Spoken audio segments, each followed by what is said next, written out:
అందరికీ శుభోదయం. తెలంగాణ రాష్ట్ర గీతంగా ఎంపికైన జయ జయ హే తెలంగాణ పాట మీద కేసీఆర్ పార్టీ బీఆర్ఎస్ ఒక వివాదాన్ని రేపింది.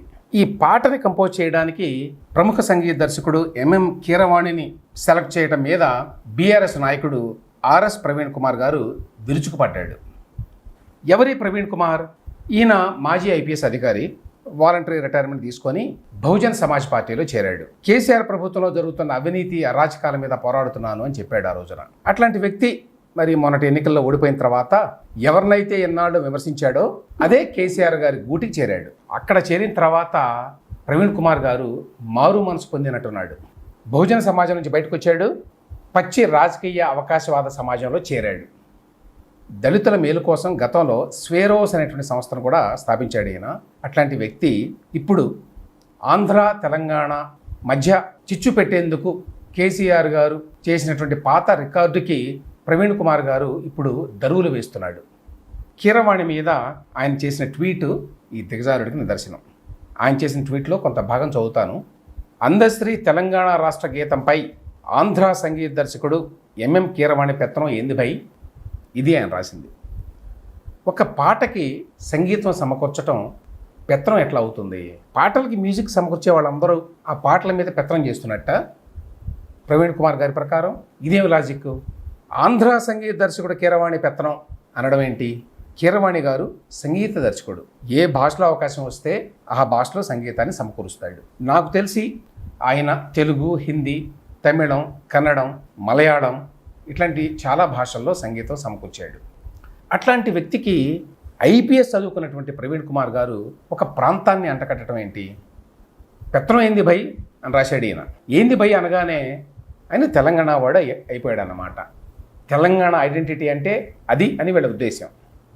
తెలంగాణ మాస్క్ వేసుకుంటే చిల్లర రాజకీయ లబ్ధి కోసం ప్రజల మధ్య, ప్రాంతాల మధ్య విద్వేషాలను రేపటానికి లైసెన్స్ ఇచ్చినట్టు అనుకుంటున్నాడు ఈయన.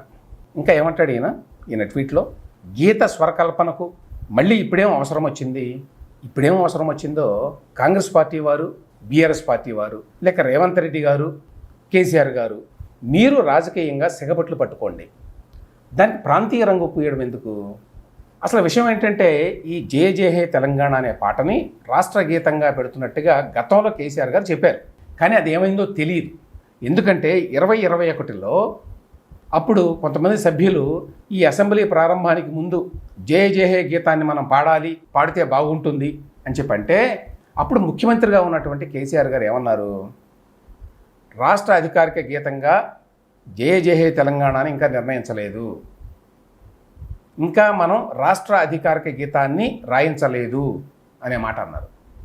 మరి మీకంతా ఉంటే, దీని మీద అంత ప్రేమ ఉంటే ఆ రోజునే కేసీఆర్ గారు ముఖ్యమంత్రిగా ఉన్నప్పుడే ఈ 10 ఏళ్ల కాలంలో ఎందుకు ఈ పనులన్నీ చేయలేదు అని ఎవరైనా అడగవచ్చు. అయినా కూడా తెలంగాణ కవుల మీద ఆంధ్ర సంగీత దర్శకుల పెత్తనం ఇంకెంతకాలం అనే మాట అనడం ఏంటి? ఇదంతా నీచాతి నీచమైన దిగజారుడు కామెంటో వర్ణించడం సాధ్యం కాదు. అసలు తెలంగాణ కవులు రాస్తే తెలంగాణ సంగీత దర్శకులు, ఆంధ్ర కవులు రాస్తే ఆంధ్ర సంగీత దర్శకులు సంగీతం సమకూర్చాలా? ఇదేం విపరీతం? కీరవాణిని పదే పదే ఆంధ్ర సంగీత దర్శకుడు అని అనడం ఆయన కించపరచడం కాదా? అంతటితో ఆగలేదండి ఈ ప్రవీణ్ కుమార్ గారు. ముఖ్యమంత్రి రేవంత్ రెడ్డి గారిని అడ్రస్ చేస్తూ, ముఖ్యమంత్రి రేవంత్ అనుమల గారు, కీరవాణి స్వరకల్పన చేయడానికి ఇది నాటు పాట కాదు. నాటి ఆంధ్ర పాలకుల పెత్తనంపై తిరుగుబాటు బావుట ఎగరేసిన వందలాది మంది అమరుల త్యాగాలు, 4 కోట్ల ప్రజల కలల ప్రతిరూపం. నాటు పాటకి తెలంగాణ త్యాగాలతో లింక్ ఏంటి? మోకాలికి బోడిగుండికి ముడిపెట్టినట్టుగా నాటు అనే పాటకి ఆస్కార్ అవార్డు వచ్చింది. ఆ అచీవ్మెంట్ని తక్కువ చేయాల్సిన అవసరం ఏంటి? గమ్మత్ ఏంటంటే నాటు పాటకి ఆస్కార్ వచ్చినప్పుడు ఇదే ప్రవీణ్ కుమార్ గారు పూర్వాశ్రమంలో బహుజన్ సమాజ్ పార్టీలో ఉన్నప్పుడు కీరవాణి గారిని అభినందిస్తూ ట్వీట్ చేశాడు. ఇందులో ఇండియన్ ఎక్స్ప్రెస్లో వచ్చిన వార్తని కోట్ చేస్తూ ఫోటో కూడా వేసి what a proud moment, congratulations everyone అన్నాడు. అంత ప్రౌడ్ మూమెంట్గా అనిపించింది ఆ రోజున, ఇవాళ అనిపించటం లేదా? ఆ రోజున కీరవాణి ఆంధ్ర సంగీత దర్శకుడు అని అనిపించలేదా ప్రవీణ్ కుమార్ గారికి? అసలు తెలుగు రాష్ట్రాలు విడిపోయి 10 ఏళ్ళైన తర్వాత ఇప్పుడు ప్రాంతీయ విద్వేషాలని ఈ స్థాయిలో రెచ్చగొట్టే ప్రయత్నం చేయడం, అందుకోసం ఇంత బజారు భాషను ఉపయోగించడం, ఐపీఎస్ చదువుకున్నాను అని చెప్పేటువంటి ప్రవీణ్ కుమార్ గారికి సిగ్గనిపించడం లేదా? ఇంతకీ ఈ ప్రవీణ్ కుమార్ గారు లేక బీఆర్ఎస్ వారు, బీఆర్ఎస్ నాయకులు తెలంగాణ వాడు అని చెప్పి ఎవరిని గుర్తిస్తారు? మిగతా ఏ రాష్ట్రాలకు చెందిన వారైనా తెలంగాణలో బతుకుతుంటే వాళ్ళని తెలంగాణ పౌరులుగా గుర్తిస్తాం, కానీ ఎక్కడ పుట్టినా ఎక్కడ పెరిగినా ఆంధ్ర మూలాలుంటే మాత్రం వాళ్ళని ఎట్టి పరిస్థితుల్లో తెలంగాణ వాళ్ళగా గుర్తించం అని చెప్తున్నారా ఈ బీఆర్ఎస్ నాయకుడు ప్రవీణ్ కుమార్ గారు? ఎందుకంటే కీరవాణి గారు ఆంధ్రాలో పుట్టినా ఆయన వర్కింగ్ లైఫ్ అంతా కూడా హైదరాబాద్లోనే గడిచింది. ఈ విషయం అందరికీ తెలుసు. ఆయన సంగీత జీవితం హైదరాబాద్తోనే ఎక్కువగా పెనవేసుకుపోయింది. అయినా ఆయన పుట్టిన ఆంధ్రాలో కాబట్టి ఆయన ఆంధ్రావాడు అని చెప్పి వేలెత్తి చూపుతున్నాడు ప్రవీణ్ కుమార్ గారు. బీజేపీ వాళ్ళు కేంద్రంలో ఎన్ఆర్సీ అని చెప్పి ఒక ప్రపోజల్ పెట్టారు, నేషనల్ రిజిస్టర్ ఆఫ్ సిటిజన్స్ అని. దాన్ని మేము తీవ్రంగా వ్యతిరేకిస్తున్నాం, అదంతా కమ్యూనల్ అని చెప్పి చెప్తుంటారు కేసీఆర్ గారు, బీఆర్ఎస్ నాయకులు. కానీ ఇప్పుడు ఆయన పార్టీ వాళ్ళు, అంటే మన ప్రవీణ్ కుమార్ లాంటి వారు తెలంగాణ రిజిస్టర్ ఆఫ్ సిటిజన్స్ అనేది ఏమన్నా కొత్తగా తీసుకొస్తారా అని అనుమానం వస్తుంది ప్రవీణ్ కుమార్ గారి మాటలను వింటే. అసలు సిసలైన తెలంగాణ వాళ్ళు ఎవరో తేల్చి బంగ్లాదేశీ ముస్లింలను పంపించినట్టో మియన్మార్ రోహింగ్యాలను పంపించినట్టో వెనక్కి పంపిస్తారేమో తెలియదు ప్రవీణ్ కుమార్ గారు వారి అధికారంలోకి వస్తే. విశేషం ఏంటంటే తెలంగాణ రాష్ట్ర సమితి పేరుని కేసీఆర్ గారు భారత రాష్ట్ర సమితి అని మార్చారు అప్పట్లో. అట్లా మార్చిన తర్వాత కూడా జాతీయ పార్టీగా మేము మార్పు చెందాము అని చెప్పుకున్న తర్వాత కూడా ఆ పార్టీ నాయకుడు ఈ ప్రవీణ్ కుమార్ గారు ఆంధ్ర తెలంగాణ అని విభజించేట్టుగా మాట్లాడుతున్నాడు. సుమతి శతకరుడు చెప్పిన దాన్ని కొంచెం మార్చి ఎప్పటికి ఏది ప్రస్తుతము అప్పటికి ఆ మాటలాడి రాజకీయ పబ్బం గడుపుకుంటున్నారన్నమాట ఈ బీఆర్ఎస్ నాయకులు. ఇంతకీ తెలంగాణ కవుల పాటలకి ఆంధ్ర వాళ్ళు మ్యూజిక్ సమకూర్చకూడదు అని కదా ప్రవీణ్ కుమార్ గారి అభ్యంతరం. అయితే ఈ అభ్యంతరం ఓన్లీ ఆంధ్ర మ్యూజిక్ డైరెక్టర్లకైనా, ఆంధ్ర కాంట్రాక్టర్లకు కూడానా అని కొంతమంది అమాయకులు ప్రశ్నిస్తున్నారు. ఎందుకంటే ఇదే ప్రవీణ్ కుమార్ గారి పార్టీ అధికారంలో ఉన్నప్పుడు 1,00,000 కోట్ల వర్త్ కాళేశ్వరం నీటిపారుదల ప్రాజెక్టుని ఆంధ్ర కాంట్రాక్టర్లైన మెగా ఇంజనీరింగ్ కంపెనీకే కట్టబెట్టింది. అప్పుడు ప్రవీణ్ కుమార్ గారికి సమ్మగానే ఉన్నట్లుంది. తిరుమలకి ధీటుగా నిర్మిస్తున్నాం అని చెప్పినటువంటి యాదాద్రి ఆలయానికి ఆంధ్ర వాస్తుశిల్పి ఆనంద సాయిని అప్పుడు ముఖ్యమంత్రిగా ఉన్నటువంటి కేసీఆర్ గారు పెట్టుకున్నప్పుడు ఇదే ప్రవీణ్ కుమార్ గారికి తెలంగాణ అమరుల త్యాగాలు, 4 కోట్ల మంది ధిక్కార స్వరాలు కనిపించలేదు, వినిపించలేదు. ఆంధ్ర స్వామీజీ చినజీర స్వామి గారి కళ్ళ మీద పడి కేసీఆర్ గారికి సాష్టాంగ నమస్కారం చేసినప్పుడు ఈ ప్రవీణ్ కుమార్ గారు మౌనంగా ఎందుకు భరించాడో తెలియదు.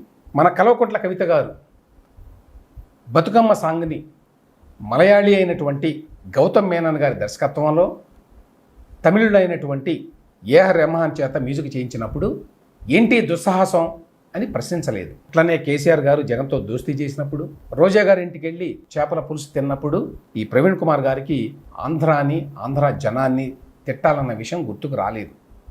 ఉమ్మడి రాష్ట్రంలో మా తెలుగు తల్లికి మల్లెపూదండ అనే పాటని రాష్ట్ర గీతంగా పెట్టారు. ఆ పాటను రాసింది శంకరంబాడి సుందరాచారి గారు. ఆయన తమిళ మూలాలున్న వ్యక్తి అయినా తెలుగు రాష్ట్ర గీతంగా ఉండటానికి అది అడ్డు కాలేదు. కీరవాణి గారి మీద ప్రవీణ్ కుమార్ గారికి, బీఆర్ఎస్ నాయకులకి ఇష్టం లేకపోతే వారు అది మాట్లాడవచ్చు. మధ్యలో ఆంధ్ర వాళ్ళు ఎందుకు వచ్చారు? అసలు ఆంధ్ర రాష్ట్రంలో ఉండే ఆంధ్రులకి, ఆంధ్ర ప్రజలకి తెలంగాణ ముఖ్యమంత్రి రేవంత్ రెడ్డి గారు తీసుకున్న నిర్ణయంతో ఏ రకమైన సంబంధం? ఆంధ్ర సంగీతకారులు స్వరకల్పన చేసిన మన తెలంగాణ గీతాన్ని పాడుకుందామా, లేకపోతే మనవాళ్ళు చేసినటువంటి తెలంగాణ గీతాన్ని పాడుకుందామా అని ప్రవీణ్ కుమార్ గారు రెటారికల్గా ప్రశ్నించారు. ఈ ప్రశ్న వేసే ముందు కవిత్రయం రాసిన మహాభారతాన్ని, పోతన రాసిన భాగవతాన్ని, అన్నమయ్య కీర్తనల్ని, రామదాస్ గారి భక్తి గీతాలని తెలుగువారి ఉమ్మడి సంపదగా చూడటాన్ని ప్రవీణ్ కుమార్ గారు గతంలో ఐపీఎస్ ఆఫీసర్ కాబట్టి నేర్చుకోవాల్సి ఉంది. ఈ ప్రవీణ్ కుమార్ గారు అడుగుజాడల్లో కొంతమంది ప్రొఫెషనల్ ప్రాంతీయ విద్వేషకారులు ఇంకో అడుగు ముందుకేసి రేవంత్ రెడ్డి గురువు గారైన చంద్రబాబు నాయుడు గారి ద్వారా కమ్మ సామాజిక వర్గం మ్యూజిక్ డైరెక్టర్తో తెలంగాణ అస్తిత్వాన్ని దెబ్బకొట్టడానికి పన్నిన పన్నాగమే కీరవాణి చేత మ్యూజిక్ చేయించటం అని ఆరోపించారు. ఎక్స్పైరీ డేట్ అయిపోయిన నినాదాలతో మళ్ళీ రాజకీయ అధికారాన్ని చేపట్టడం కష్టం అని చెప్పి బీఆర్ఎస్ నాయకులకి, కేసీఆర్ గారికి, కేటీఆర్ గారికి, ప్రవీణ్ కుమార్ గారికి ఇంకా అర్థం కాకపోవడం విచిత్రమే.